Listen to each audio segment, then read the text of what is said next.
और श्री नारायण जी बेनीवाल एमएलए क्यूसर, नारायण जी बेनीवाल साहब एमएलए क्यूसर हमारे बीच, पुखराज जी गर्ग साहब एमएलए भोपालगढ़, आपका भी तहे दिल से अभिनंदन और स्वागत।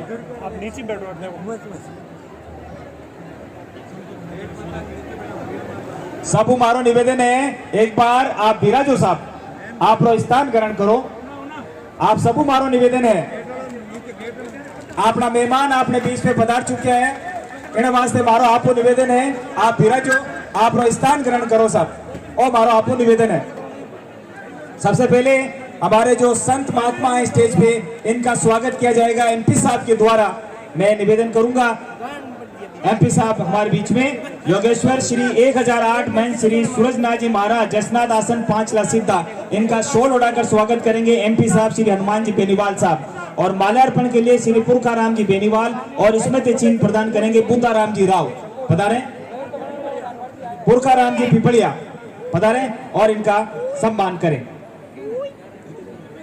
मैं एमपी साहब से निवेदन करूंगा अपने कर कमलों द्वारा सूरजनाथ जी महाराज साहब का शॉल उड़ाकर अभिनंदन करें, स्वागत करें एमपी साहब। जोरदार तालियों के साथ अभिनंदन और स्वागत। माल्यार्पण के लिए पुरखाराम जी बेनीवाल पिपलिया बुद्धाराम जी राव से मेरा निवेदन, स्मृति चिन्ह प्रदान करें, जल्दी से पधारें। ऐसा लग रहा था कि जलजला आ गया, हजारों हजार लोग इस मेले के अंदर आए। मैं सबका हृदय से आभार प्रकट करता हूं, और नागौर का सांसद होने के नाते भी जोधपुर और आसपास के इलाके से जितने भी वीर तेजाजी महाराज के जसनाथ जी के भक्त हैं, इन सबको बहुत बहुत धन्यवाद। और विशेषकर मातृशक्ति जो हमारे करीब करीब बराबर की संख्या के अंदर बैठी है, मैं माताओं बहनों को धन्यवाद दूंगा कि वीर तेजाजी महाराज के आदर्श स्थापित करने के अंदर जितना मेरे भाइयों का योगदान है, उतना ही माताओं बहनों का योगदान है। जिस तरह भाई भगत सिंह की भूमिका के अंदर लड़ रहे राजस्थान की राजनीति के अंदर तीसरा विकल्प स्थापित करने के लिए, उसी तरह माताएं मैंने झांसी की रानी लक्ष्मीबाई बनके इस लड़ाई को पूरा करने का काम कर रही है। 5 लाख सीधा के अंदर हमेशा जसनाथ जी महाराज के न्यायों का ये बहुत बड़ा इलाका है, और मैं धन्यवाद दूंगा सबको कि जसनाथ जी के साथ साथ वीर तेजाजी महाराज के मंदिर का निर्माण कराया, और सब लोग एक संगठित होके आपने प्रयास किया। और ये जो शानदार कार्यक्रम आपने कराया, 3 दिन से प्रोग्राम चल रहा है, लाखों लोग आ रहे हैं जा रहे हैं। मुझे लगता है कि वीर तेजाजी की कृपा अब राजस्थान के अंदर इस किसान कौम पे होने वाली है। 2023 में इसी तरह आप अगर मिलजुल के काम करते रहे, वो दिन दूर नहीं जब सत्ता के शिखर पे तेजाजी का भक्त मुख्यमंत्री होगा, ये मैं आपको विश्वास दिलाना चाहता हूँ। भाइयों, दो तीन जोरदार जयकारे लगे। जय बोले वीर तेजाजी महाराज की जय हो, जय बोले जसनाथ जी महाराज की जय हो, गुरु जम्बेश्वर भगवान की जय हो, खानसा पीर की जय हो। वैसे मेरी जो राजनीतिक शुरुआत हुई राजस्थान के अंदर, उसमें 5 लाख और इस इलाके का बहुत बड़ा योगदान है। मुझे अच्छी तरह याद है 2007-8 के अंदर जब सूरजनाथ जी विदेश यात्रा से लौटे थे, उस काफिले के अंदर मैं भी आपके साथ था। पहले मुंडवा का इलाका हुआ करता था, खींवसर की नई सीट बनी।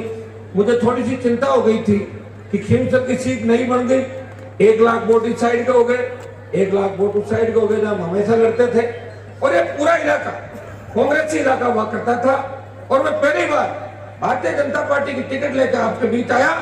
आपने एक ही आश्वासन दिया था, हनुमान जी आप अगर आगे बढ़ोगे और हम सबको साथ लेके चलोगे, तो हम कमल के फूल को भी हम अपना लेंगे और आपको राजस्थान की विधानसभा के अंदर भेजेंगे। मुझे अच्छी तरह याद है आपने जिले में सर्वाधिक वोटों से जीत करा के मुझे राजस्थान की विधानसभा के अंदर भेजा।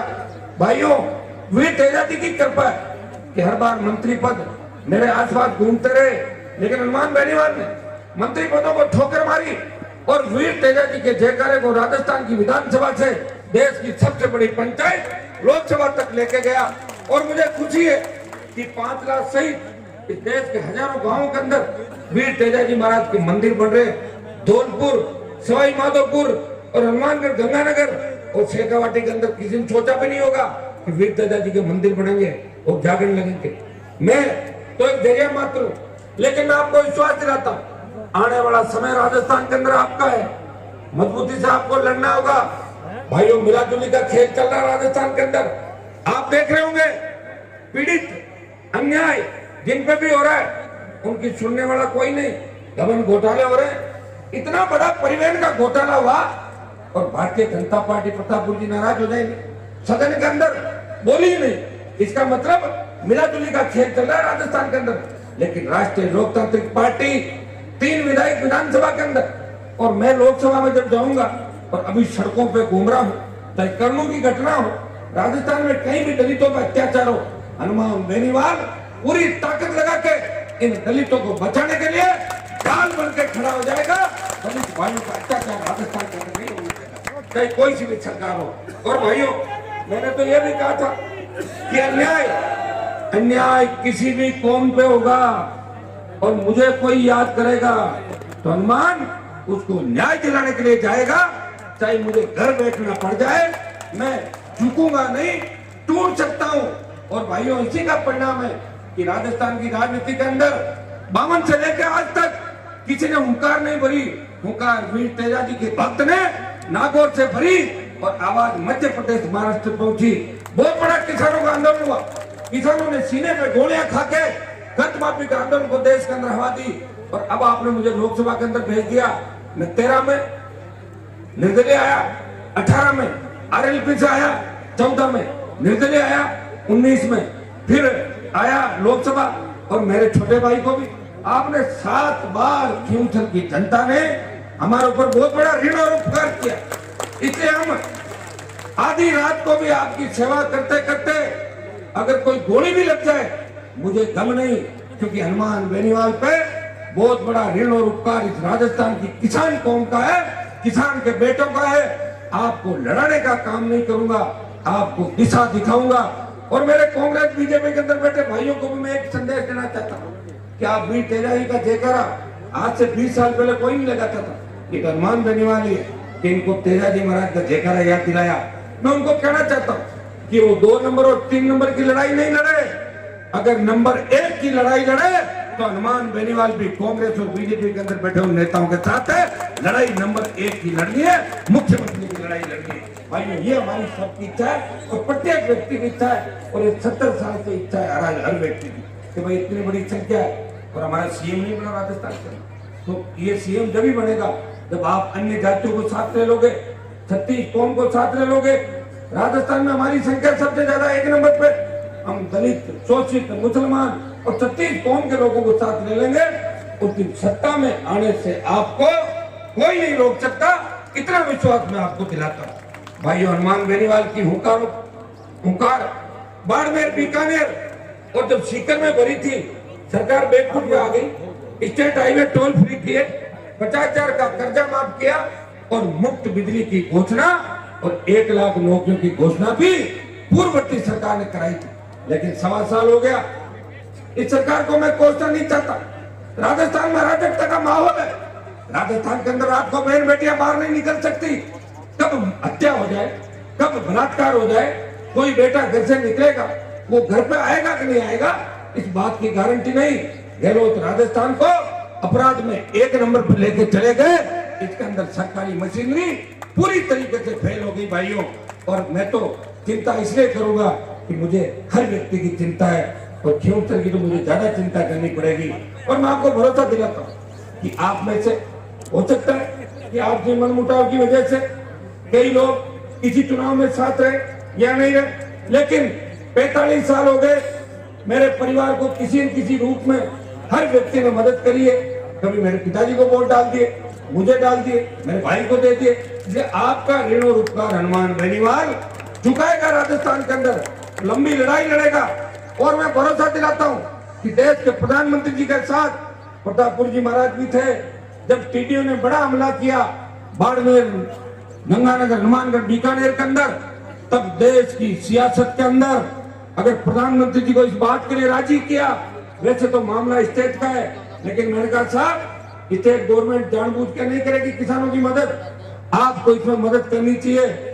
उन्होंने दल भी भेजा, मुझे आश्वासन दिया हनुमान जी टिड्डी प्रभावित किसानों की केंद्र से मदद करूंगा और राष्ट्रीय आपदा घोषित कराने का भी पूरा प्रयास दिल्ली के अंदर करेंगे।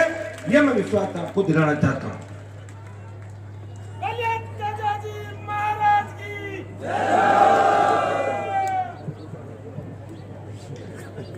मेरा संघर्ष और लड़ाई आपके सामने, अकेला व्यक्ति हूं। दिल्ली में पूरी बात कहता हूं आपकी। कर्ज माफी, टोल मुक्त, 35 रुपए बेरोजगारी भत्ता, जवानों को रोजगार, संविदा कर्मी नियमित हो, दलितों पर अत्याचार, इसको लेके पहले इसी महीने में जोधपुर में रैली करने का कार्यक्रम था, लेकिन शादियों का सीजन, कार्यक्रम अलग अलग जगहों पे। अभी आपने देखा होगा कि बेंगलोर और सूरत में जो सभाएं हुई, महाराज जी बेंगलोर में 40-50 हजार लोग थे बेंगलोर के अंदर, और सूरत में भी 35 से 40 हजार लोग थे। और सूरत के अंदर मैंने वहां के एमपी पाटिल साहब को कहा कि पाटिल साहब, हमारे समाज ने 5 स्टेट में आपको आंख बंद करके बीजेपी को वोट डाला है, आप यहाँ किसी चौराहे पे तेजा जी की मूर्ति की घोड़ी की घोषणा करो। और उन्होंने घोषणा करी और ये कहा कि अगले शिवरात्रि से पहले पहले सूरत के किसी अच्छे चौराहे पे तेजा जी की मूर्ति और घोड़ी का निर्माण यहाँ की सरकार कराएगी। कितनी बड़ी बात है, बताओ। सूरत में भी मूर्ति और घोड़ी लगवाएंगे। भाइयों, हनुमान की हुंकार ने नेताओं को ठीक कर दिया। कांग्रेस के नेताओं की भी चाल बदल गई। हाथ जोड़ना सीखे, आपके बीच आके बैठना सीखे। और भारतीय जनता पार्टी के किसान नेता जो अपने आप को घर बैठे फरमान जारी करते थे, उनको घड़ियों में घुमाना अगर किसी ने सिखाया, तो हनुमान बेनीवाल के संघर्ष ने, इन नौजवानों ने सोशल मीडिया के माध्यम से, अन्य माध्यमों से कहा कि जो हमारे बीच रहेगा, जो हमारी बात सुनेगा, हम उसी का साथ देंगे।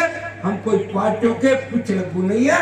ये संदेश आपने राजस्थान के अंदर दिया।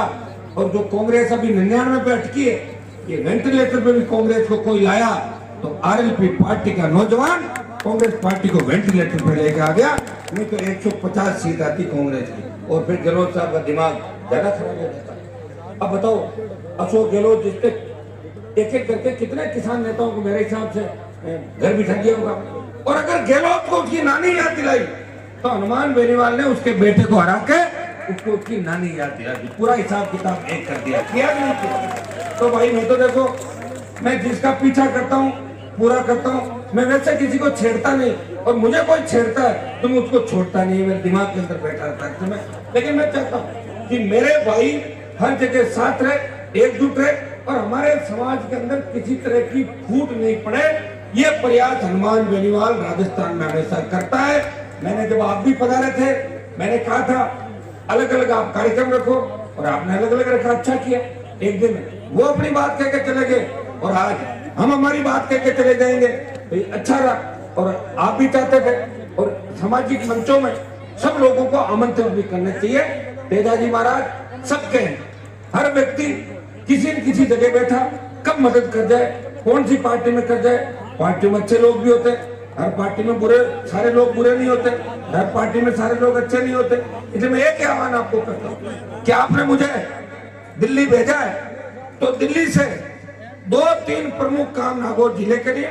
हमारा नमक उद्योग बढ़े, नामा का नमक उद्योग कैसे बढ़े, मकरने का मार्बल उद्योग कैसे बढ़े, और गोटन से लेके और कर्नू तातवास तक इलाके के अंदर जो लाइम स्टोन है, ये देश के अंदर सबसे बड़ी मात्रा के अंदर लाइम स्टोन है। लेकिन यहाँ किसानों को उनके खेतों में पट्टे नहीं मिल रहे हैं। मैं भरोसा दिलाता हूँ, मैं प्रधानमंत्री जी से व्यक्तिगत निवेदन करके इस पूरे इलाके का जो माइनिंग बेल्ट है, इसको किसानों के लिए खुलवाने का पूरा प्रयास मैं करूंगा। इतना भरोसा मैं आपको दिलाता हूँ। भाइयों, आपको पता है मेरा झगड़ा तो हमेशा सरकार से रहा।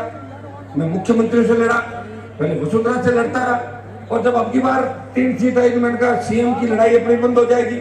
लोकसभा के अंदर अलग मामला हो गया, लड़ाई वापिस सीएम से ही चालू हो गई। क्योंकि मैं लड़ने के लिए आया हूँ। अगर मुझे राज करना होता, मंत्री बनना होता, मैं कब का बन जाता, 15-20 साल पहले बन जाता।